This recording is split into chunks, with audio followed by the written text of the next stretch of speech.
તો છેલ્લા લેક્ચરમાં આપણે ચેપ્ટર 2 પૂરું કર્યું હતું, બરાબર। હવે આવે છે એના પછીનું ચેપ્ટર 3 જેનું નામ છે માહિતીનું નિયમન। તો તમને આ ચેપ્ટરના નામ ઉપરથી કંઈક ખબર પડી જતી હશે કે આ ચેપ્ટરમાં શું કરવાનું છે। તો કે માહિતી એટલે શું? તો કે આજે આપણે અવારનવાર જે કાયમ સમાચાર વાંચીએ છીએ, બરાબર, તો એ એક પ્રકારની આપણે કાયમ માહિતી આપણા મગજમાં ઉતારીએ છીએ, બરાબર। તો માહિતીનું નિયમન કરવાનું છે, એટલે કે માહિતીને પહેલા એકઠી કરવાની છે, પછી આપણે જે એકઠી કરેલી છે માહિતી એને બરાબર ગોઠવણી કરીશું। એ ગોઠવણી બાદ બરાબર એને શું કરીશું? તો કે સરાસરી કાઢીશું, વિસ્તાર કાઢીશું। તો એ બધું આપણે આ ચેપ્ટરમાં શોધશું, બરાબર। તો એમાં આવે છે પહેલા માહિતીનો સંગ્રહ। શું કરવામાં આવે છે? માહિતીનો સંગ્રહ। જ્યારે તમારી પાસે કોઈ પણ માહિતી હોય, જેમ કે આજે કોઈ પણ ઘટના બની ગઈ, તો એ તમારી પાસે પેપરમાં આવે એ ઘટના, તો એ પેપરમાંથી તમે કાપીને તમારી પાસે રાખો। તેવી જ રીતે કોઈ બીજા દિવસે કોઈ બીજી ઘટના આવે તો એ ઘટના રાખો। તો આમ તમે જે માહિતીને એકઠી કરો છો તેને શું કહેવામાં આવે છે? માહિતીનો સંગ્રહ કર્યો, બરાબર। અહીંયા શું કહે છે કે ગણિતમાં તમારા વર્ગનો દેખાવ। આપણે ગણિતની જ્યારે ટેસ્ટ લેતા હોય, ગણિત છે અથવા અંગ્રેજી છે, વિજ્ઞાન છે, સામાજિક વિજ્ઞાન છે, હવે એવા વિષયની આપણે જ્યારે ટેસ્ટ લેતા હોય, બરાબર, ત્યારે આપણે ટેસ્ટ લીધા પછી સર જે પેપર ચેક કરતા હોય છે, તો એમાં પણ તમારે જે માર્ક આવેલા હોય છે, હવે એ માર્કનો અમારે શું કરવો પડતો હોય છે? સંગ્રહ। એટલે કે એના માટે એક ફાઇલ બનાવવી પડતી હોય છે। તેવી જ રીતે ફૂટબોલ કે ક્રિકેટમાં ભારતનો દેખાવ। તેવી જ રીતે શું? તો કે કોઈ પણ રમત હોય, ફૂટબોલ છે, ક્રિકેટ છે, હોકી છે, બેડમિન્ટન છે, તો એમાં ભારતનો દેખાવ કેવો છે? કદાચ આજે જે મેચ રમાણી છે, બરોબર, એનું તમને કોઈ 10 વર્ષ પછી પૂછે કે 1992 અથવા 2021 એમાં જે મેચ રમાણી હતી ઇન્ડિયા અને શ્રીલંકા વચ્ચેની, એ મેચમાં શું રિઝલ્ટ આવ્યું હતું, તો એનો જો આપણી પાસે માહિતીનો સંગ્રહ કરેલો હોય, તો આપણે તેને ડાયરેક્ટ કહી શકીએ કે 2021 માં ઇન્ડિયા અને શ્રીલંકા વચ્ચેની જે 2020 મેચ રમાણી હતી એમાં આ પ્રકારનું રિઝલ્ટ આવ્યું। તેવી જ રીતે મહિલા સાક્ષરતાનો દર। શું આવે છે? મહિલા સાક્ષરતાનો દર। તો આ પણ એક પ્રકારની માહિતી છે। અત્યારે ભારતમાં સર્વે કરવામાં આવે છે। સર્વે એટલે કે કોણ કેટલું ભણેલું છે, તો ખાસ એમાં મહિલા સર્વે કરવામાં આવે છે। તો જે વ્યક્તિ, જે મહિલા ભણેલી હોય એ કેટલા પ્રમાણમાં ભણેલી છે, કેટલું ભણેલી છે, કેટલી મહિલાઓ અત્યારે ભણેલી છે, કેટલી મહિલાઓ અત્યારે શિક્ષિત છે, કેટલી અશિક્ષિત છે, તો એનો જે આખો લિસ્ટ બનાવવામાં આવે। શું બનાવવામાં આવે? એનું લિસ્ટ બનાવવામાં આવે। તેના ઉપરથી તેની સાક્ષરતા એટલે કે કેટલી શિક્ષિત છે અને કેટલી મહિલા અશિક્ષિત છે એનો જે દર કાઢવામાં આવે છે એને શું કહેવામાં આવે છે? મહિલા સાક્ષરતાનો દર। તો આમ આપણે જે માહિતી કાયમ રોજબરોજ મેળવીએ છીએ તેને શું કરવામાં આવે છે? પહેલા તો સંગ્રહ કરવામાં આવે છે, બરાબર। હવે આવે છે માહિતીની ગોઠવણી। તો આપણે જે કાયમ માહિતી મેળવતી હોય, બરાબર, હવે એમાં શું હોય છે? તો કે કોઈ શેર બજારને લગતા માહિતી હોય, પછી કોઈ શિક્ષણને લગતી માહિતી હોય, કોઈ આપણે ગુજરાતમાં શું નવું બનવાનું છે એને લગતી માહિતી હોય, તો એ બધી માહિતીનો આપણે સંગ્રહ કરી લીધા પછી માહિતીને ગોઠવવી પડે છે। એટલે કે આપણે ગુજરાતમાં શું નવું હાલમાં થાય છે એની માહિતી એક અલગ રાખવામાં આવે છે। પછી શેર બજારમાં શું ઉતાર ચઢાવ થાય છે એ માહિતી એક અલગ રાખવામાં આવે છે। પછી રમત જગતમાં અત્યારે શું ચાલી રહ્યું છે એ રાખવામાં આવે છે અલગ। એટલે કે માહિતીની ગોઠવણી અલગ અલગ પ્રકારે કરવામાં આવે છે। તેવી જ રીતે આપણે કોઈ પણ વિદ્યાર્થીના માર્ક હોય, કોઈ પણ અંગ્રેજી વિષયના વિદ્યાર્થીના માર્ક હોય, બરાબર, તો એને માર્ક લખી લીધા પછી, બરાબર, એ માર્કને ગોઠવવામાં આવે છે કે જેથી આપને ખબર પડે કે કયો વિદ્યાર્થી બહુ હોશિયાર છે અથવા કયા વિદ્યાર્થીને થોડીક મહેનતની વધુ જરૂર છે। તો અહીંયા એક ઉદાહરણ દ્વારા સમજાવવાની ટ્રાય કરી છે। શું કહે છે કે વિદ્યાર્થીઓએ મેળવેલા ગુણ નીચે પ્રમાણે લખ્યા છે। તો આ વિદ્યાર્થીઓએ મેળવેલા ગુણ છે, બરાબર। શું છે એમાં? તો કે 23 35 48 30 25 46 13 27 32 38 તો આ વિદ્યાર્થી કોઈ એક વિષયમાં મેળવેલા ગુણ છે। હવે માહિતીને આપણે એકઠી તો કરી લીધી, આપણે માહિતીને એકઠી તો કરી લીધી, બરોબર, પણ આપને એ નથી ખબર કે આમાંથી કયા વિદ્યાર્થીને કેટલા માર્ક આવેલા છે। આપને એ ખબર છે કે જે આ 10 15 નો ક્લાસ છે એમાં આ બધા વિદ્યાર્થીઓને આમાંથી કોઈકને કોઈક માર્ક હશે, પણ આપણે કોઈ પણ વિદ્યાર્થીનું ચોક્કસ નામ નથી જાણતા કે જેને 48 માર્ક હોય, જેને 46 માર્ક હોય કે જેને 13 માર્ક હોય, બરાબર। તો એના માટે શું કરવામાં આવે છે, માહિતીને ગોઠવવામાં આવે છે। શું કરવામાં આવે છે, માહિતીને ગોઠવવામાં આવે છે। તો કોઈ શિક્ષકે તેને એક વિદ્યાર્થીને કામ સોંપે છે, બરાબર। શું કહે છે કે રોલ નંબર વાઇઝ તેનું નામ લખો અને તેને 50 માંથી મેળવેલા ગુણ લખીને મને આપો। તો જે સ્ટુડન્ટ છે, વિદ્યાર્થી છે, એ શું કરે છે તો કે રોલ નંબર પહેલું, તો એનું નામ શું છે, અજય, એને 50 માંથી કેટલા ગુણ મેળવ્યા, 23। રોલ નંબર 2 શું નામ છે, અરમાન, તો એને 50 માંથી કેટલા ગુણ મેળવ્યા, 35। રોલ નંબર 3 એનું નામ શું છે, આશીષ, એને 50 માંથી કેટલા ગુણ મેળવ્યા, 48। રોલ નંબર 4 એનું શું નામ છે, દીપ્તિ, એને 30 ગુણ મેળવ્યા। રોલ નંબર 5 ફૈઝાન, એને કેટલા માર્ક મેળવ્યા, 50। એ જ રીતે બાકી જે વિદ્યાર્થીઓ છે એના આવી રીતના માર્ક એને ગોઠવી દીધા, રોલ નંબર અને એનું સામે એનું નામ। તો પણ શિક્ષકને થોડી તકલીફ થઈ। શિક્ષકને શું કરવું હતું તો કે હવે શિક્ષકને એ ખબર પડી ગઈ કે અજયને 23 માર્ક છે, અરમાનને 35 માર્ક છે, આશીષને 48 માર્ક છે, દીપ્તિને 30 માર્ક છે, ફૈઝાનને 25 માર્ક છે। છતાં પણ શિક્ષકને એક અગવડ હતી। શું હતું તો કે શિક્ષકને એ જાણવું હતું કે કોને વધુ માર્ક છે, કોને ઓછા માર્ક છે, કોને વધુ માર્ક છે, કોને ઓછા માર્ક છે। તો એને ફરી બીજા વિદ્યાર્થીને કીધું કે હવે તમે એવી રીતે ગોઠવો કે જેને વધુ માર્ક હોય એ પ્રથમ ક્રમ અને જેને ઓછા માર્ક હોય એ લાસ્ટ ક્રમ। તો એવી રીતે શું કર્યું તો કે પહેલા આવે 48, પછી શું આવશે 46। તો જેને 48 માર્ક આવ્યા હોય એનું નામ લખ્યું અને એનું રોલ નંબર લખ્યું। તો આવી રીતે આપણે કોઈ પણ જે માહિતી છે એને આપણે લખી શકીએ છીએ, જે આપને ખબર પડે કે કયા વિદ્યાર્થી વધુ હોશિયાર છે અથવા કયા વિદ્યાર્થીને વધુ મહેનતની જરૂર છે। તો આ તો મેં તમને ખાલી એક વિદ્યાર્થીઓનું ઉદાહરણ આપ્યું, બરોબર। તેવી રીતે ઘણા બીજા ઉદાહરણો પણ છે, જેમ કે આપણે કોઈ પણ સ્કૂલ હોય એમાં વિદ્યાર્થીઓ હોય તો તેની ઊંચાઈ કઈ કઈ છે, તો ઊંચાઈનો આવી રીતે લખી શકીએ। પછી એને આપણે ઊંચાઈને ઉતરતા ક્રમમાં, એટલે કે જેની ઊંચાઈ વધુ હોય એ પહેલા અને જેની ઊંચાઈ છેલ્લે હોય એ લાસ્ટમાં લખીએ। તો આમ આપણે માહિતી આપેલી હોય તો એને ગોઠવણી કરીએ તો આપણે વધુ સારા અને સચોટ જવાબ મળી જાય, બરાબર। હવે એમાં આવે છે પ્રતિનિધિ મૂલ્યો। પ્રતિનિધિ મૂલ્યો, તેમાં પ્રથમ શબ્દ આવે છે સરેરાશ। શું આવે છે, સરેરાશ। તો તમે રોજબરોજના જીવનમાં સાંભળ્યું હશે સરેરાશ એટલે શું। તો કોઈ એમ કહે છે કે સ્કૂલમાં વિદ્યાર્થીઓની સરેરાશ ઉંમર અથવા દરેક વર્ગમાં વિદ્યાર્થીની સરેરાશ ઉંમર 25 વર્ષ છે, બરોબર।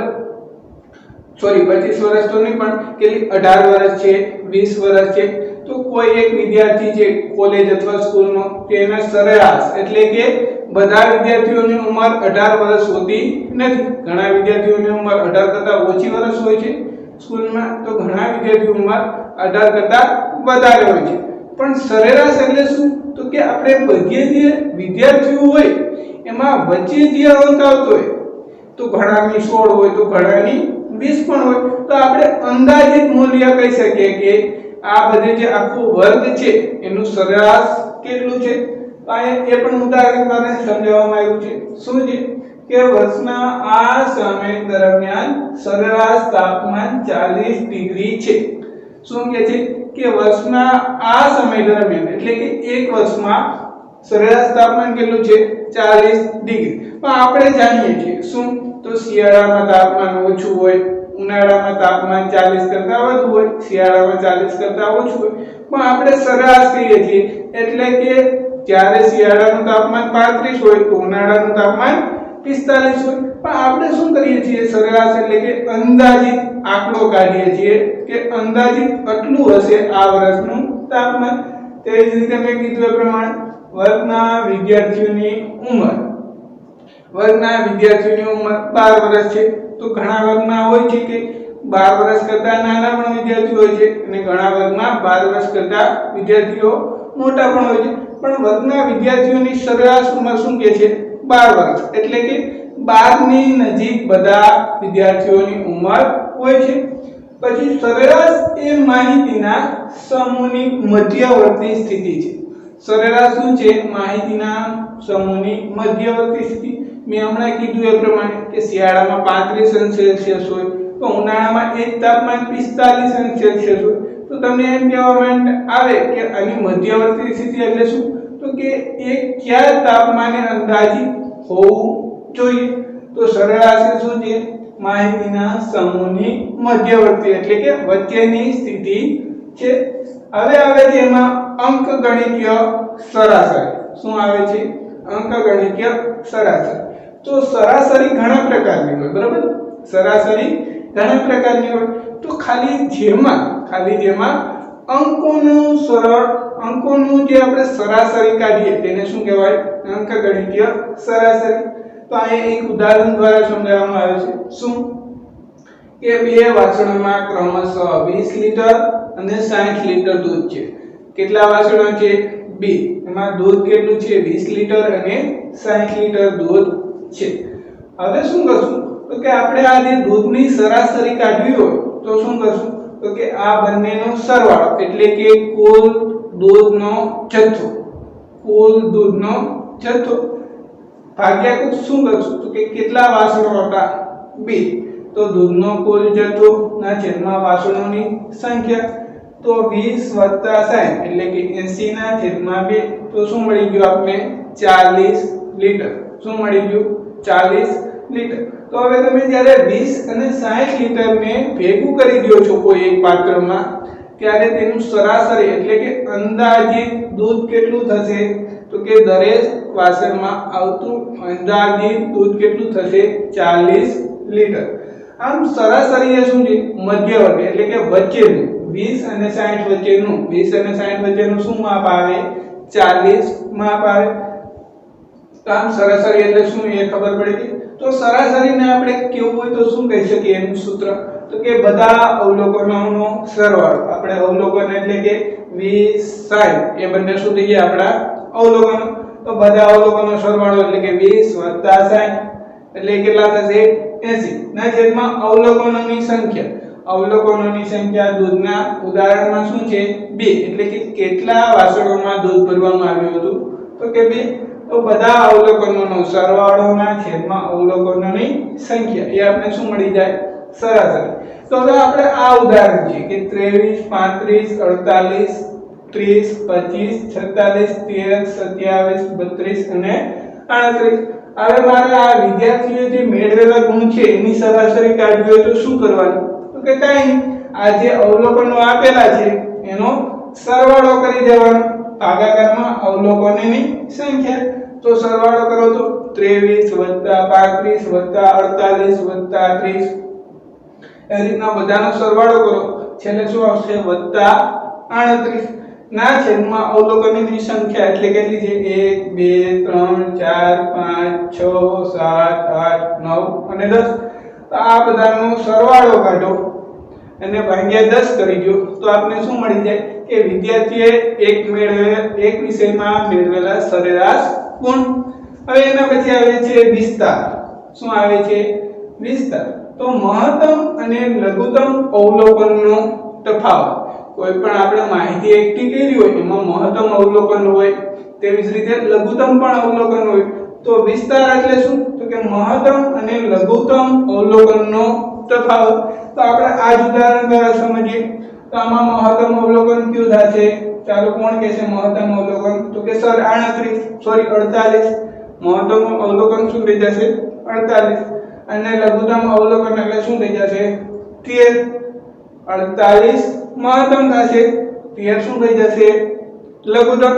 તો વિસ્તાર શું થશે? તો કે વિસ્તાર એટલે કે મહત્તમ અને લઘુત્તમ અવલોકનનો તફાવત એટલે કે 48 ઓછા 13 48 ઓછા 13 કરો એટલે શું થઈ જાય 35. તો આ વર્ગમાં જે વિદ્યાર્થીઓ ગુણ મેળવેલા હતા એનો વિસ્તાર શું મળી ગયો આપને 35 ને સરાસરી ગોતવી તો શું કરવાનું કે આ જે સરવાળો કરવાનો બધા અવલોકનોનો ભાગ્યા અવલોકનોની સંખ્યા. બરાબર. હવે આવે છે સ્વાધ્યાય 3.1. એમાં એક્ઝામ્પલ શું કહે છે? એક તમારા વર્ગના કોઈ પણ 10 વિદ્યાર્થીઓની ઊંચાઈનો વિસ્તાર શોધો. શું કહે છે કે કોઈ એક વર્ગમાં એટલે કે તમારા વર્ગમાં કોઈ પણ 10 વિદ્યાર્થીની ઊંચાઈનો વિસ્તાર શોધો. તો વિસ્તાર શોધવા માટે આપણે શું હોવું જોઈએ?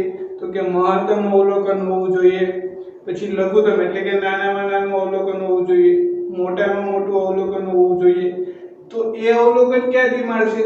તો કે આપને કોઈ માહિતી આપેલી હોય એમાંથી લઘુત્તમ અને મહત્તમ અવલોકન મળી જાય. પણ આપને અહીંયા ખાલી શું કીધું છે કે 10 વિદ્યાર્થીઓની ઊંચાઈનો વિસ્તાર, એટલે કે પહેલા આપણે 10 વિદ્યાર્થીઓની ઊંચાઈ ધારવી પડશે, પછી એને શું કરવી પડે?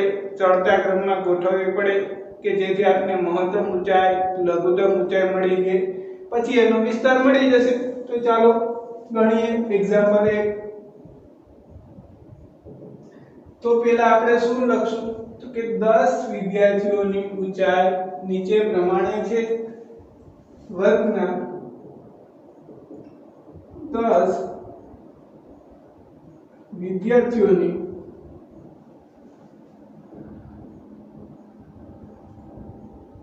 ઊંચાઈ નીચે પ્રમાણે છે.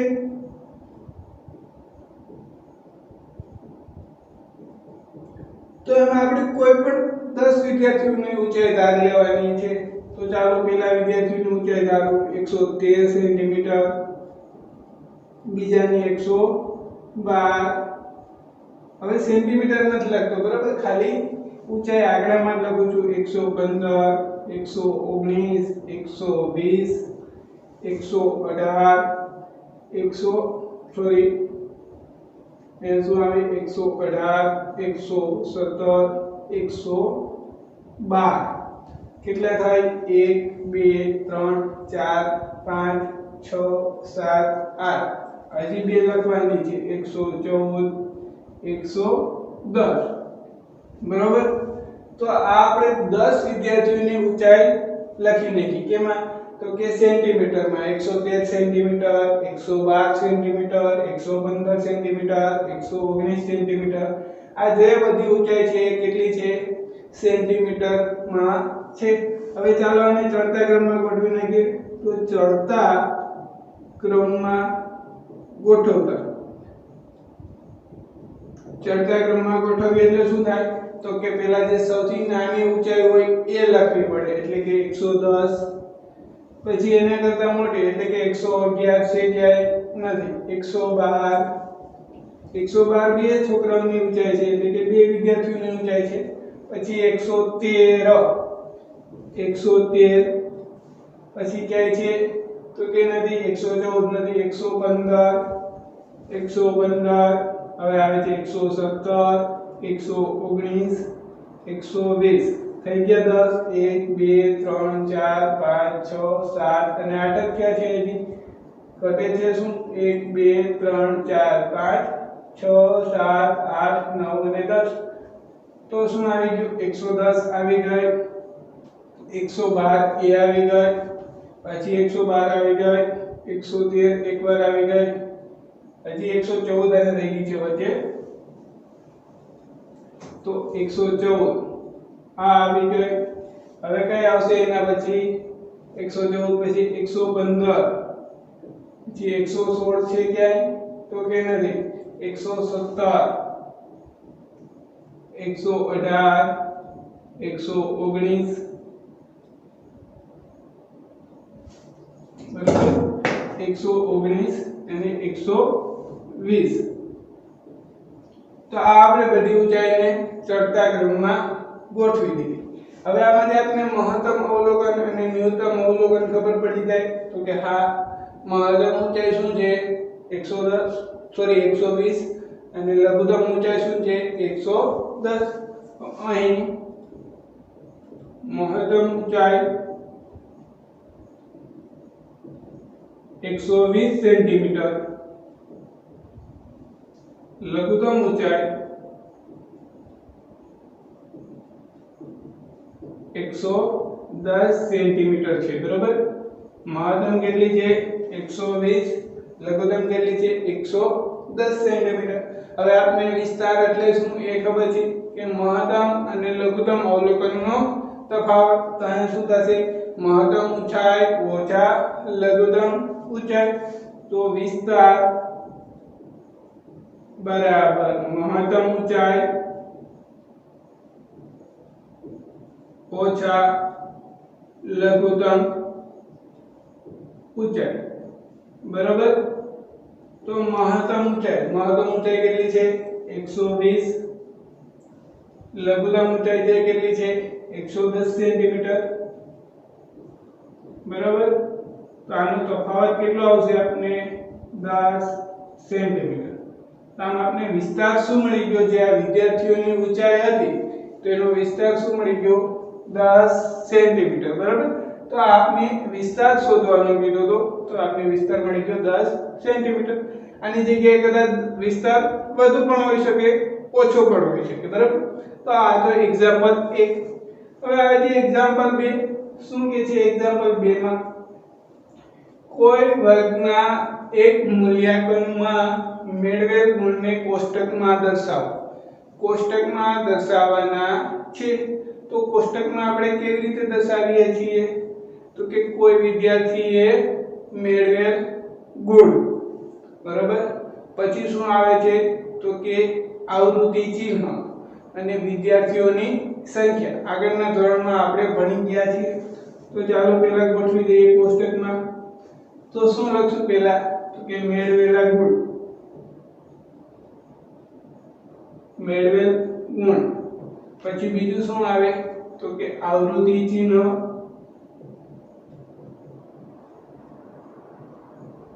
ને ત્રીજું શું આવે આવૃત્તિ એટલે કે કેટલા વિદ્યાર્થીઓએ ગુણ મેળવ્યા છે તો પહેલા આપણે જોઈએ એક ગુણ કેટલા વિદ્યાર્થી મેળવેલો છે 1 બરાબર તો તેની આવૃત્તિ શું થઈ જશે 1 હવે જો આ 1 આવી ગયો એની નીચે ટપકું કરી દો હવે 2 તો 2 કેટલા વિદ્યાર્થી છે તો કે 1 2 વિદ્યાર્થીએ 2 ગુણ મેળવ્યા છે બરાબર કેટલા વિદ્યાર્થીએ તો કે 2 એને 2 વડે હવે 3 હવે શું જોશું 3 તો પેલા એ 2 નીચે ટપકું કરી દઈએ તો 3 ગુણ કેટલા વિદ્યાર્થી મેળવ્યા તો જો 1 પછી તો કે 3 ગુણ પણ એક જ વિદ્યાર્થીએ મેળવ્યો છે હવે 4 નો વાર તો 4 ગુણ કેટલા વિદ્યાર્થી મેળવ્યા 1 એને ટપકું કરીએ પછી અહીંથી ચાલતા જઈએ તો 2 પછી તો કે 3 તો કેટલા વિદ્યાર્થી મેળવ્યા 4 ગુણ તો કે 3 વિદ્યાર્થીએ 1 2 3 અને કેટલા આવ્યા છે 3 બરાબર હવે 5 ગુણ વાળો જોઈએ તો 5 ગુણ કેટલા વિદ્યાર્થી મેળવ્યા 1 2 3 4 5 વિદ્યાર્થીએ 5 ગુણ મેળવ્યા છે તો આપણે ખબર છે 1 2 3 4 આડું તો 5 તેવી જ રીતે 6 ગુણ કેટલા વિદ્યાર્થી મેળવ્યા છે ચાલો જીને ગણો જીને 6 ગુણ તો કે 1 પછી અહીંથી ચાલતા જઈએ તો આ બીજો બરોબર પછી ક્યાં આવે છે તો કે ત્યાં એક ત્રીજો અને 4 6 ગુણ કેટલા વિદ્યાર્થી મેળવ્યા છે 4 1 2 3 4 અહીંયા 4 હવે 7 નો વારો તો 7 ગુણ 1 પછી કોઈ આવે છે તો કે 7 માં 1 7 માં 2 બરોબર એટલે આ 7 આવી ગયો આ 7 આવી ગયો હવે 8 ગુણ નો વારો તો 8 ગુણ માં કોઈ મેળવ્યા છે તો કે 8 ગુણ માં એક વિદ્યાર્થી છે અહીંયા 8 1 1 તેવી જ રીતે 9 ગુણ પણ એક વિદ્યાર્થીએ મેળવેલા છે તો 9 1 1 બરોબર તો આપણે પેલા કોષ્ટકમાં દર્શાવવાનું કીધું હતું એને દર્શાવી દીધું હવે શું કરશું તો કે સૌથી વધારે કેટલા ગુણ છે સૌથી વધારે કેટલા ગુણ છે તો આપણે અહીંથી જોતા જ ખબર પડી જાય કે કોષ્ટકમાં સૌથી વધારે કેટલા ગુણ છે 9 તો અહીંયા લખશું 9 પછી સૌથી ઓછા કેટલા ગુણ છે તો કે સૌથી ઓછા 1 ગુણ છે બરોબર હવે માહિતીનો વિસ્તાર એટલે કે મહત્તમ ગુણ ઓછા લઘુત્તમ ગુણ તો શું થશે 9 ઓછા 1 એટલે કે 8 તો આ માહિતીનો વિસ્તાર શું થઈ જશે 8 બરોબર હવે શું કહે છે અંકગણિતીય સરાસરી એટલે કે આપણે આની સરાસરી કાઢવાની છે તો આપણે સરાસરી કાઢતી વખતે પહેલા શું કરવું પડે અહીંયા લખું છું બરોબર તો કે પહેલા આપણે બધા અવલોકનોનો સરવાળો કરવો પડે ભાગાકારમાં અવલોકનોની સંખ્યા લખવી પડે શું કરવું પડે અવલોકનોનો સરવાળો કરવો પડે અને ભાગાકારમાં સંખ્યા લખવી પડે તો સરાસરી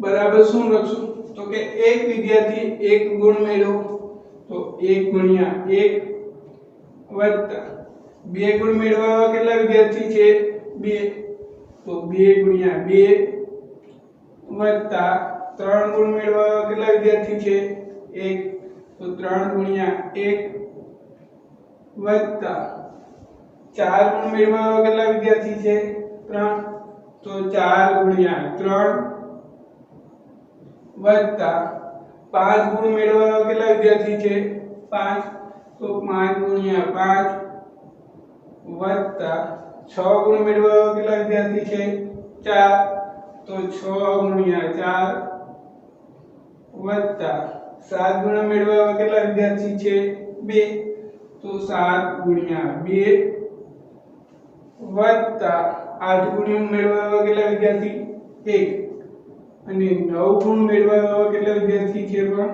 1 ને ભાગાકારમાં શું લખશું તો કે વિદ્યાર્થીની સંખ્યા એટલે કે 1 + 2 + 1 તો શું આવશે 1 + 2 + 1 + 3 + 5 + 4 + 2 + 1 + 1 હવે શું કરશું તો કે 1 ગુણ્યા 1 + 2 ગુણ્યા 2 એટલે કેટલા થશે 4 ગુણાકાર કરવાનો છે ખાલી એ અહીંયા લખું છું 5 ગુણ્યા 5 પછી 6 ગુણ્યા અહીંયા શું આવશે 6 ગુણ્યા 4 એટલે કે 24 વત્તા 7 ગુણ્યા 2 એટલે 14 વત્તા 8 ગુણ્યા 1 એટલે કે 8 વત્તા 9 ના છેદમાં આ બધાનો સરવાળો કરશો તો કેટલા થશે 20 હવે અંશનો બધાનો સરવાળો કરો તો કેટલા મળી જાય આપણે 100 ના છેદમાં 20 એટલે કે કેટલા થશે 5 ગુણ